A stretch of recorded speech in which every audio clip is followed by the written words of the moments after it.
نحمدہ و نصلی علی رسول الکریم اما بعد اعوذ باللہ من الشیطان الرجیم بسم اللہ الرحمن الرحیم وَاضْمُمْ يَدَكَ إِلَىٰ جَنَاحِكَ تَخْرُجْ بَيْضَاءَ مِنْ غَيْرِ سُوءٍ آيَاتًا أُخْرَىٰ لِنُرِيَكَ مِنْ آيَاتِنَا الْكُبْرَىٰ اذْهَبْ إِلَىٰ فِرْعَوْنَ إِنَّهُ طَغَىٰ قَالَ رَبِّ اشْرَحْ لِي صَدْرِي وَيَسِّرْ لِي أَمْرِي واحلل عقدۃ من لسانی یفقہوا قولی واجعل لی وزیرا من اہلی ہارون اخی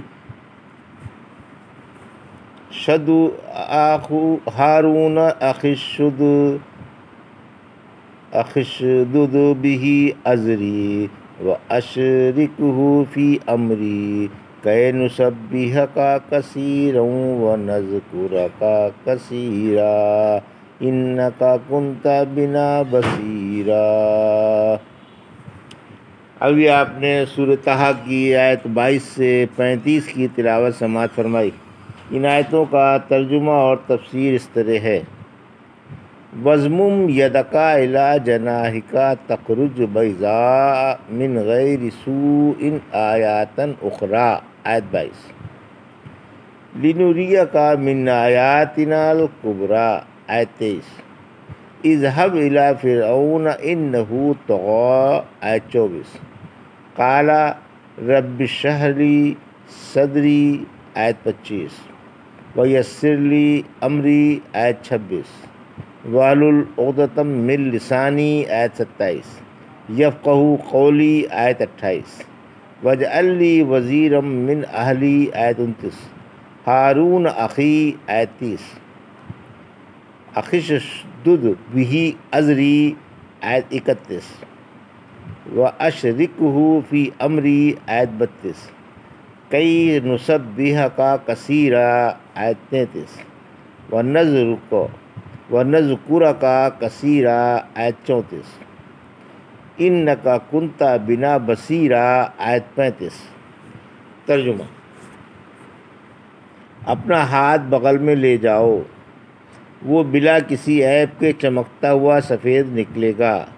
یہ دوسرا معجزہ ہے تاکہ ہم تم کو اپنی کچھ بڑی بڑی نشانیاں دکھا دیں۔ فرعون کے پاس جاؤ، وہ بڑا سرکش ہو گیا ہے۔ دعا کی، اے رب میرا سینہ کھول دے اور مجھ پر میرا کام آسان فرما دے اور میری زبان کی گرہ کھول دے تاکہ وہ میری بات سمجھ لیں، اور میرے گھر والوں میں سے میرا ایک وزیر مقرر فرما، یعنی ہارون کو جو میرے بھائی ہیں ان سے میری ڈھارس بندھا اور انہیں میرے کام میں شریک فرما تاکہ ہم دونوں خوب تیری پاکی بیان کریں اور کثرت سے تیرا ذکر کریں۔ یقیناً تو ہمیں خوب دیکھنے والا ہے۔ یہ تھا ترجمہ آیت 22 سے 35 کا تفسیر۔ آیت 22 دوسرا معجزہ ید بیضا ملا۔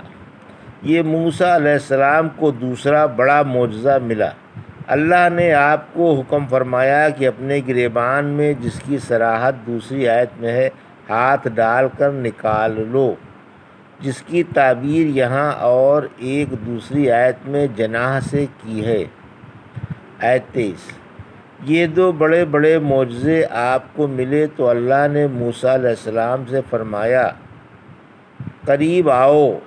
آپ آگے بڑھتے رہے یہاں تک کہ اس درخت کے تنے سے پشت لگا کر بیٹھ گئے۔ جب دل قابو میں آیا اور کپکپاہٹ دور ہوئی تو آپ نے عصا ہاتھ میں لے کر سر جھکا لیا۔ آیت 24 موسیٰ علیہ السلام کو تبلیغ کا حکم، یعنی فرعون شاہ مصر کے پاس جاؤ جہاں سے تم بھاگ کر آئے ہو، اور اسے توحید کی دعوت دو کہ اللہ ایک ہے جس کا کوئی شریک نہیں، اور اسے ہدایت کرو کہ اسرائیلیوں سے حسن سلوک سے پیش آئے اور انہیں تکلیفیں نہ پہنچائے۔ وہ بڑا سرکش ہو گیا ہے اور اللہ کا باغی ہے، بس دنیوی زندگی ہی کو جانتا ہے اور اپنے بلند و برتر رب کو بھول گیا ہے۔ میرا پیغام لے کر سلامتی سے جاؤ، تم میری نظروں کے سامنے ہو، تمہارے ساتھ میرا ہاتھ اور میری نگاہ ہے۔ میں نے تم کو غلبے کی ڈھال دے دی ہے تاکہ تم اس سے لڑنے کے لیے میرے دین کی حمایت کے لیے اپنی طاقت مکمل کر لو۔ تم لشکروں میں سے ایک عظیم لشکر ہو۔ میں نے تم کو اپنی کمزور مخلوق کی طرف رسول بنا کر بھیجا ہے۔ یہ جو میری نعمتوں پر اترا رہے ہیں اور میری تدبیر سے بے خوف ہیں، انہیں دنیا نے دھوکے دے کر مجھے جدا کر رکھا ہے، اور یہاں تک نوبت پہنچ گئی ہے کہ فرعون میرے حق کا منکر ہے اور میری ربوبیت کو نہیں مانتا اور کہتا ہے کہ میں اللہ کو نہیں جانتا۔ مجھے اپنی عزت کی قسم، اگر میرے اور مخلوق کے درمیان ایک مقررہ مدت نہ ہوتی جو میں نے مقرر کر دی ہے، تو میں اس کی ایک ایسی سخت گیر کی طرح گرفت کرتا جس کے غصے سے آسمان، زمین، پہاڑ اور دریا سبھی کو غصہ آ جاتا ہے۔ اگر میں آسمان کو اشارہ کروں تو وہ اس پر ٹوٹ پڑے، اگر زمین سے کہوں تو اسے نگل جائے، اگر پہاڑ کو حکم کروں تو اسے کچل ڈالے، اور اگر دریا کو پکڑنے کو کہوں تو اسے ڈبو دے، مگر وہ کچھ نہیں اور میری نگاہ سے گرا ہوا ہے، میرے تحمل کی وسعت میں ہے، اور میں اپنے عالی شان مرتبے کی وجہ سے اس سے بے نیاز ہوں۔ میں ہی غنی ہوں، میرے سوا کوئی اور غنی نہیں۔ تم جا کر اسے میرا پیغام پہنچاؤ اور اسے میری عبادت و توحید اور اخلاص کی دعوت دو۔ میرے واقعات یاد دلاؤ، میری پکڑ سے ڈراؤ، اور اسے بتا دو کہ میرا غصہ کوئی چیز نہیں سنبھال سکتی، اور اسے نرمی سے اور محبت و پیار سے سمجھاؤ تاکہ وہ نصیحت مان لے یا ڈر جائے۔ اسے بتا دو کہ میں بنسبت غضب و قہر کے معافی اور بخشش کی طرف تیز تر جاتا ہوں۔ اس کا دنیوی لباس اور ٹھاٹ باٹ دیکھ کر مرعوب نہ ہو جانا۔ اس کی پیشانی کے بال میرے ہاتھ میں ہیں، اس کا بولنا، دیکھنا اور سانس لینا میرے حکم سے ہے۔ اس سے کہو کہ رب کی دعوت قبول کر لے، وہ وسیع معافی والا ہے۔ اس نے تجھے 400 سال مہلت دی، تو اس طویل عرصے میں اس سے جنگ کرنے کو اس کے مقابلے پر آتا رہا، اسے برا کہتا رہا، اس کی شان میں گستاخی کرتا رہا اور اس کے بندوں کو اس کی راہ سے روکتا رہا، تاہم وہ برابر بارش برساتا رہا اور زمین میں سے پھل پھول اگاتا رہا، نہ تو بیمار پڑا، نہ بوڑھا ہوا، نہ محتاج ہوا اور نہ کسی کا مطیع ہوا۔ اگر اللہ تجھ سے خود ہی انتقام لینا چاہتا تو کبھی کا لے چکا ہوتا، مگر وہ تو تاخیر و تحمل والا ہے، اور تم اور تمہارے بھائی اس سے ثواب حاصل کرنے کی غرض سے جہاد کریں، کیونکہ اگر میں چاہتا تو اس کے مقابلے کے لیے ایک ایسی فوج کھڑی کر دوں جس کے مقابلے کی وہ تاب نہ لا سکے۔ اب اس کمزور بندے کو، جس کو اپنے اوپر اور اپنے لشکر پر بڑا گھمنڈ ہے، معلوم ہو جانا چاہیے کہ تھوڑی سی جماعت میرے حکم سے ایک بڑی جماعت پر غالب آ جاتی ہے۔ تم اس کا جاہ و جلال، کروفر اور ساز و سامان دیکھ کر دنگ نہ ہو جانا، اور اس کی طمطراق کی طرف نگاہ نہ دوڑانا، کیونکہ یہ تو صرف دنیوی رونق ہے اور خوشحال طبقے کی زینت ہے۔ اگر میں تم کو دنیوی زینت سے آراستہ کرنا چاہوں تو فرعون بھی اسے دیکھ کر دنگ رہ جائے اور سمجھ جائے کہ وہ بھی تم دونوں جیسی زیب و زینت سے عاجز ہے۔ تو میں ایسا کر سکتا ہوں، لیکن میں تم کو اس سے نفرت دلاتا ہوں اور اس سے تم کو جدا ہی رکھنا چاہتا ہوں۔ میں ایک زمانے سے اپنے دوستوں کے ساتھ ایسا ہی کرتا چلا آیا ہوں۔ میں انہیں دنیوی نعمتوں اور زینتوں سے اس طرح ہٹاتا ہوں جیسے ایک مہربان چرواہا اپنے جانوروں کو دھوکے والی چراگاہ سے ہٹا دیتا ہے۔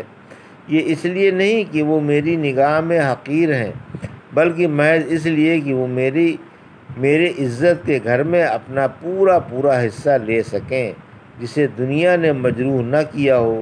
میرے بندوں کے لیے دنیا کی بے رغبتی سے زیادہ کوئی زینت نہیں۔ آیت 25-27 موسیٰ علیہ السلام کی دعا۔ موسیٰ علیہ السلام عزت و جلال والے رب سے دعا کرتے ہیں کہ اے رب رسالت کے سلسلے میں میرا سینہ کھول دے، کیونکہ رسالت کا کام بہت بڑی ذمہ داری کا کام ہے اور بڑی کٹھن منزل ہے، جس کے بجا لانے کا مجھے حکم ہے، اور میں موجودہ دور کے سب سے بڑے بادشاہ کی طرف بھیجا جا رہا ہوں، جو سب سے زیادہ سخت گیر، سخت مزاج اور کفر و شرک میں اکھڑ ہے، جس کے پاس سب سے زیادہ لشکر جرار، جس کی بادشاہت آباد و خوشحال ہے، اور جو سب سے زیادہ سرکش ہے، جس کی سرکشی کا یہ عالم ہے کہ اس کا دعویٰ ہے کہ میں اللہ کو جانتا ہی نہیں کہ وہ کون ہے، رعایا سے کہتا ہے کہ میں ہی اللہ ہوں، میرے سوا کوئی اور اللہ ہے ہی نہیں۔ علاوہ ازیں موسیٰ علیہ السلام کی کمسنی کا زمانہ اس کے شاہی محل میں گزرا اور اسی کی سرپرستی میں بیتا۔ پھر موسیٰ علیہ السلام نے اس کی قوم کا غلطی سے ایک شخص مار ڈالا، اور آپ کو ڈر ہوا کہ کہیں قصاص میں مجھے قتل نہ کر ڈالے، اس لیے وہاں سے بھاگ کھڑے ہوئے اور 10-12 سال اس سے جدا رہے۔ ادھر تو یہ تمام باتیں اور ادھر اللہ کا حکم ہے کہ اس کے پاس جاؤ اور اسے توحید کی دعوت دو۔ بڑا سخت مرحلہ ہے، اس لیے دعا مانگی کہ اے رب میرا سینہ کھول دے اور میرے لیے یہ کٹھن منزل آسان فرما دے، یعنی جب تک تو میری مدد نہ فرمائے گا اور میرا پشت پناہ نہ بنے گا میں کچھ بھی نہ کر سکوں گا۔ میری زبان کی گرہ کھول دے کہ وہ میری بات اچھی طرح سمجھنے لگیں۔ بچپن میں آپ کے سامنے آزمانے کے لیے فرعون نے کھجوریں اور انگارے رکھ دیے تھے۔ آپ نے ایک انگارہ اٹھا کر منہ میں رکھ لیا تھا، جس سے آپ کی زبان جل گئی تھی اور اس میں لکنت پیدا ہو گئی تھی، جیسا کہ اس کا بیان انشاءاللہ آ رہا ہے۔ اسی گرہ کے کھولے جانے کی دعا مانگی۔ پھر دعا بھی یہ نہیں کہ بالکل ہی زبان صاف ہو جائے، بلکہ اس قدر کہ لوگ بات سمجھنے لگیں۔ اگر آپ بالکل ہی زبان کے صاف ہو جانے کی دعا مانگتے تو وہ بھی قبول ہو جاتی، لیکن نبیوں کا سوال بقدر ضرورت ہوا کرتا ہے، اسی وجہ سے زبان میں کچھ لکنت باقی رہ گئی تھی۔ سورہ زخرف کی آیت 52 نے فرمایا بلکہ میں اس شخص سے بہتر ہوں جو حقیر اور بے صاف بول بھی نہیں سکتا۔ بہرحال آپ نے ایک گرہ کھل جانے کی دعا مانگی، اگر اس سے زیادہ دعا مانگتے تو وہ بھی قبول ہو جاتی۔ آیت 29-30 یہ بھی کلیم اللہ کا ایک خارجی سوال ہے کہ میرے بھائی ہارون کو میرا وزیر و مشیر بنا دیا جائے۔ ابن عباس فرماتے ہیں جس وقت موسیٰ علیہ السلام کو نبی بنایا گیا اسی وقت ہارون علیہ السلام کو بھی نبی بنا دیا گیا تھا۔ ایک دفعہ عائشہ رضی اللہ عنہا